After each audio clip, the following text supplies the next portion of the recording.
I've obviously picked the right time for giving my speech when everybody is mainly out of the room getting a cup of coffee. So I may be able to get past without too many queries and questions. I've written a bit lately about globalization in prehistoric New Guinea, of all places.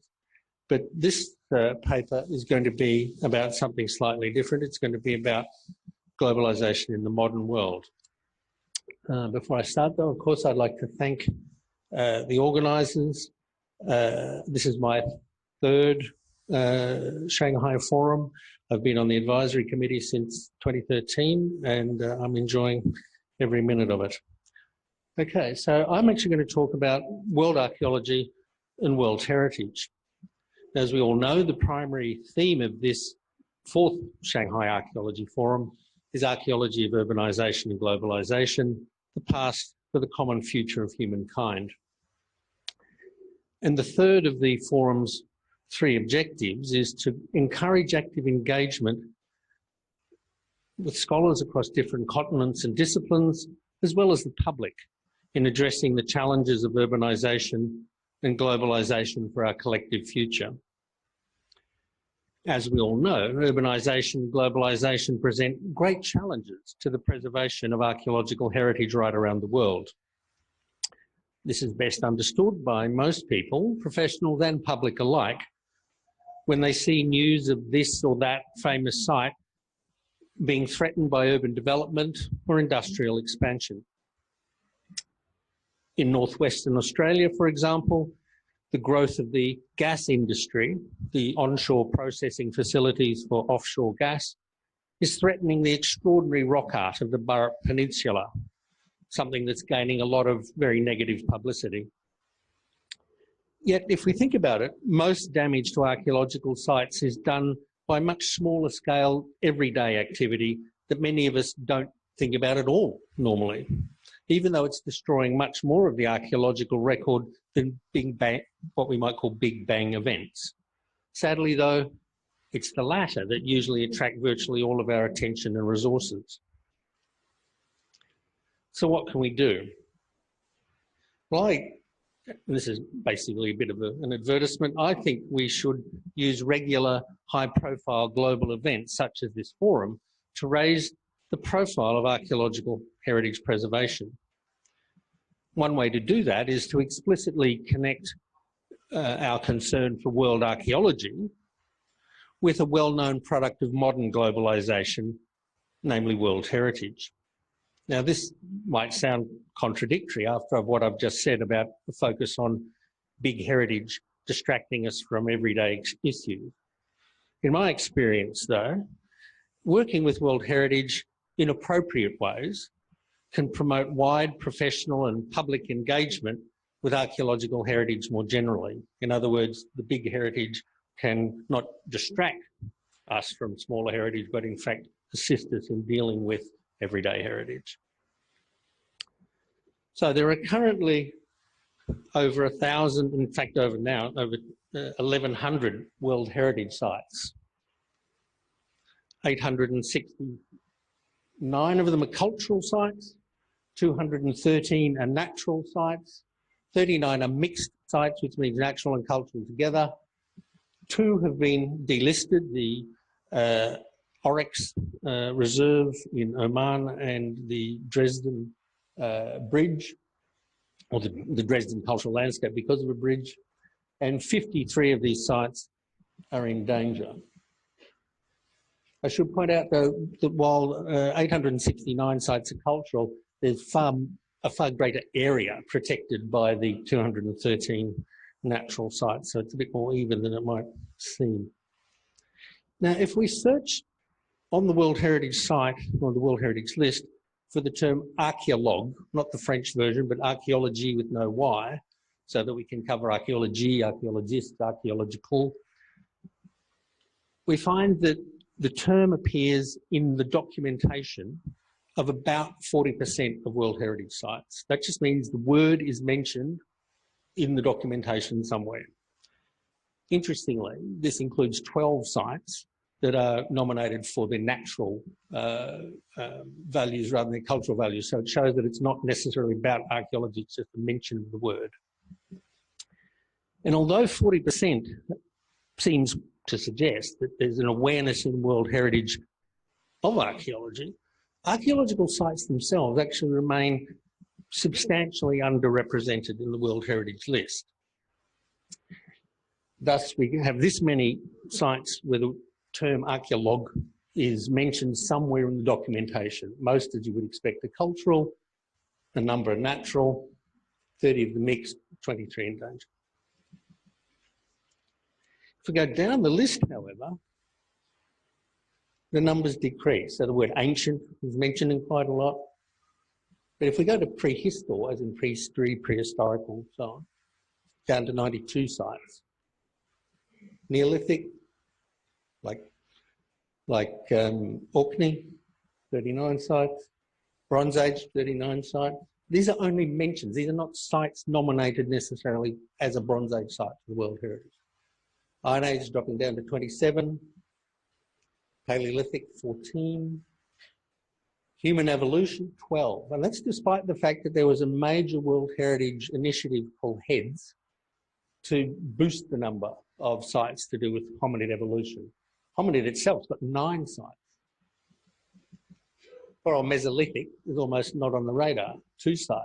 But I might point out that 461 sites is, as I said, 40%. But if we get down to, say, 39, that's only 3%, 3.5% of World Heritage sites. So despite appearances, archaeology is not well represented on the World Heritage list.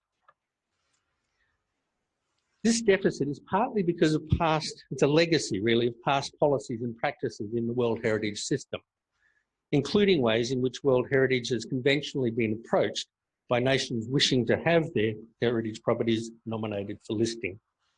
To put it bluntly, architecture has generally always beaten archaeology for pride of place. So if you look at the list, there are far more Gothic churches than there are archaeological sites. However, archaeologists themselves are also partly responsible for the lack of global recognition of important archaeological sites at this level. This is because comparatively few archaeologists know much about World Heritage and engage with it at more than superficial levels. One result of this underrepresentation, which is partly our fault, is that national governments and the general public often do not take archaeology and the preservation of archaeological heritage as seriously as they might if archaeology's global importance was underlined by stronger recognition of archaeology on the World Heritage list. Such dismissive attitudes produce a number of negative effects, ranging from a lack of protection for archaeological sites to missed opportunities for community development through cultural tourism, and importantly, for improving human health and well-being in those communities whose heritage is valorised by World Heritage recognition. This is a growing area of scholarship and research. A lot of people are quite surprised that there's a direct connection between heritage protection, including archaeological heritage protection, and community health and well-being, but it's a thing. And there's quite a lot of research, most recently, for example, a paper in Nature last year, demonstrating what would you call it, medically demonstrable impacts of heritage participation on health and well-being. Now, these missed opportunities endanger the archaeological record, which we all should be concerned about.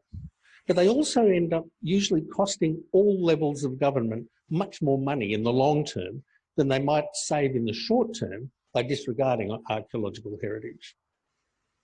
This is because the lack of community development and reduced community health and well-being that's frequently associated with the disregard for archaeological and other heritage creates or worsens long-term social and economic problems that are always very expensive to address. In other words, it's act early rather than act late, save money. So what's the solution?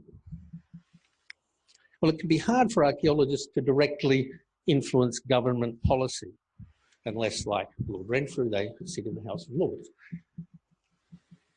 Usually, though, we're focused on our research, on our teaching. It's very hard to also be thoroughly engaged with something like World Heritage.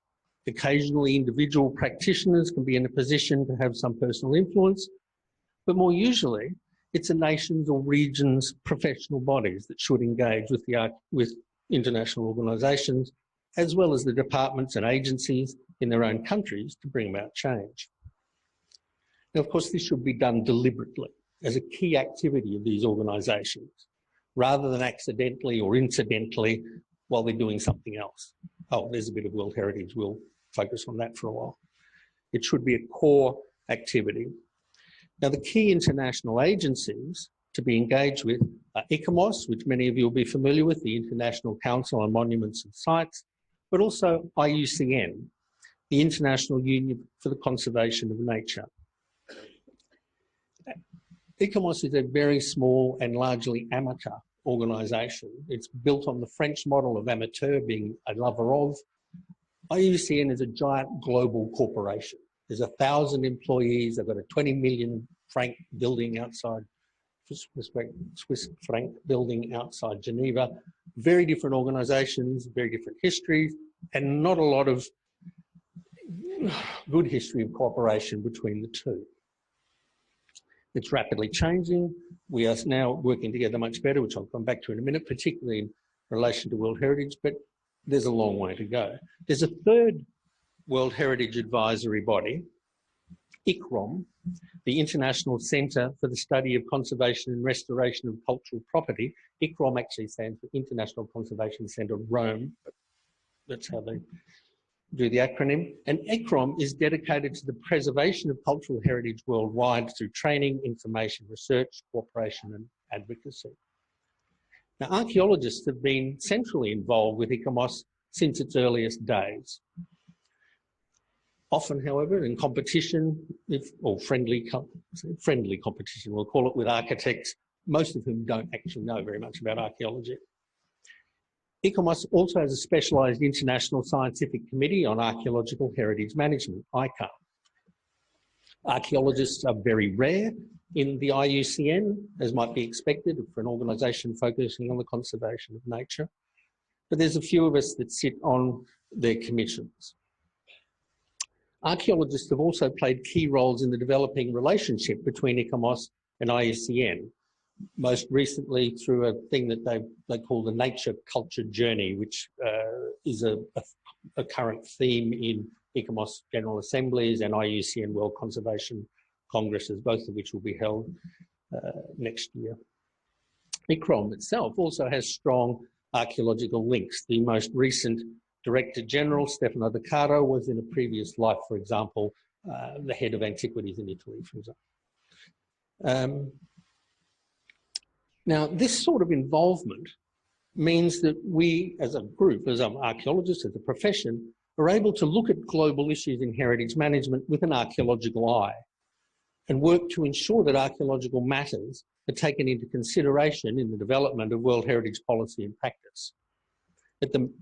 As we speak, for instance, the advisory bodies are reviewing guidance on impact assessment for World Heritage properties. So a draft has been sent round, and archaeologists in ICARM are amongst those who are invited to make detailed responses to the draft documentation. So we're in there at the very top of global policy and procedure. This capacity to insert ourselves into the World Heritage system is limited, though, by the fact that only a relatively small number of us are engaged in this way. Professor Chen, the director of the Institute of Archaeology and the Academy of Social Sciences here in China, is an expert member of ICARM. He's an excellent example of an engaged scholar. And a number of us have already talked about over the last day their engagement with the World Heritage system. I think, though, that we could do a lot more, not only to promote world archaeology in the World Heritage system, but also to use the advances we make in World Heritage policy and practice to improve archaeological heritage management more generally in the wider world. We can do this because World Heritage is generally regarded as a, if not the, gold standard in heritage management. On that basis, it's often referred to explicitly or implicitly in government heritage protection, legislation, regulation at all levels, from the national to the local. Thus, for instance, state and national heritage conservation approaches in Australia owe much to the Borough Charter, which some of you will have heard about, which was developed by the Australian branch of the advisory body ICOMOS. In this country, the China principles for heritage management, including archaeology, were also developed by the local branch of ICOMOS. Importantly, and this is one thing that I want to stress, World Heritage also has profoundly influenced instruments of global corporate governance, such as Rio Tinto's guidance, global corporate guidance on why cultural heritage matters. We put this together in 2010, a group of global colleagues, the late Willem Willems being one of them, other anthropologists and archaeologists that we brought in from around the world. That's now been translated into I don't know how many languages, and it has become, although other companies haven't done their own, as we would hope, most of them, at least at a large global scale, are referring to Rio's guidance. It's also among the key resources in the World Bank's World Heritage, I mean, it's amongst the key resources in the recently released Cultural Heritage Guidelines for the World Bank's Environmental and Social Framework. For a long time, the World Bank was very bad at doing archaeology and cultural heritage. And over the years, a number of us have been engaged, particularly with the very strong support of the Society for American Archaeology in recent years, in working with the World Bank to help them get their act together. And World Heritage has been a major pillar. The principles and practices of World Heritage have been a major pillar in developing these guidelines. Similarly, the Asian Infrastructure Investment Bank, sometimes called the Chinese World Bank, also refers to World Heritage guidelines and processes and procedures in its recent social framework, social and environmental framework. This incidentally was put together by the same guy that used to run environment and social stuff for the World Bank. So you can see, in these latter cases, and others like them, references to key World Heritage policies and procedures mean two things. First, they mean that global organisations, Rio Tinto is one of the biggest mining companies in the world, global organisations which have a dramatic impact on the archaeological records through their projects around the world, take notice of World Heritage policies and procedures in developing their own approaches to heritage issues, including the management of archaeological resources. Secondly, the heritage policies of organisations such as Rio or the World Bank, another global 800-pound gorilla that has an enormous impact on archaeological preservation around the world, the AIIB, the Belt and Road Initiative out of China, their heritage activities can help strengthen the heritage preservation capacities of the nations in which they're conducting their projects. They do this by encouraging, if not forcing, those countries to meet appropriate international standards regarding all heritage, from World Heritage right down to the everyday heritage that is most often that which is impacted by their activities. So on that basis, it should be clear that we should all support archaeology's role in the World Heritage system as a way to address what the conference calls, this forum here, calls the challenges of urbanisation and globalisation for our collective future. We can continue to do that as we do now, mostly on the strength of particular individuals who have an interest in World Heritage or happen to end up working in a World Heritage site and have to deal with the World Heritage system. However, I think to be truly effective, we should make much better strategic use of meetings such as this forum. Those high-profile international events advancing the interests of world archaeology, not only to celebrate archaeology with our scholarly colleagues and the public, but also to plan coordinated, active engagement of scholars as required by the third objective of this forum, active engagement of scholars and the public alike with the World Heritage system. Because if we did, I think we'd benefit all types of archaeological heritage everywhere. Thank you.